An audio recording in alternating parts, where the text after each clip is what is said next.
All right, so our next exercise today will be the lunge.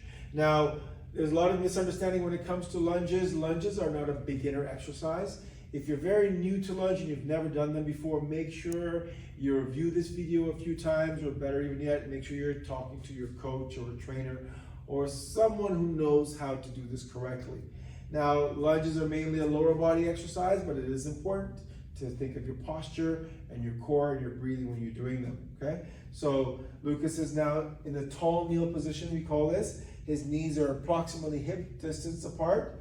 Now, when he brings one leg forward, he wants to make sure that that leg is exactly lined up with the hip. You want to make sure there's a space between this foot and knee and hip and the back knee and hip as well. You also want to make sure the whole time you're lunging, the hip, the knee, and the foot, if I drew a line from his second toe, it should make a straight line all the way through the middle of his knee right into the hip, right? You don't want the knee to buckle in, and you don't want the knee to bow out. You want to make sure there's a good alignment throughout the whole process. Lucas is nice and tall, he's keeping his head up, he's looking straight ahead. The back foot or toe is curled under, right? What you want to do is you want to do a slight lean forward, right, to engage the quad and the glutes. On the exhale, Lucas is going to push into this front leg and slowly stand up to the tallest position possible, right? And then slowly go back down, lightly touch the floor, and come right back up again. Now, after you come up from the floor, you actually don't have to touch the floor each time. I would say come to about 1 inch above the floor and then go right back up again, right?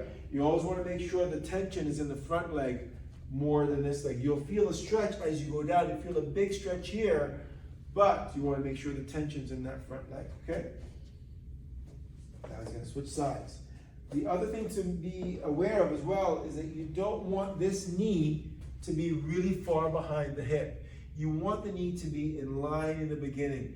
As you get more advanced, we can change the position of the knee, but in the early stages, you want to make sure this hip and knee is in good alignment throughout the lunge process, okay? Once again, lean forward. He's going to push through the front leg mainly, right? Maintaining good neutral spine, right? Slow and controlled, right? Take your time. Make sure you go down very smoothly and controlled and come right up. The knee is allowed to go forward as long as this foot stays flat. You must put pressure through the whole foot, not the toe, not just the heel, through the whole foot. Right. Once again, about 8 reps per leg, 3 sets in total. Thank you.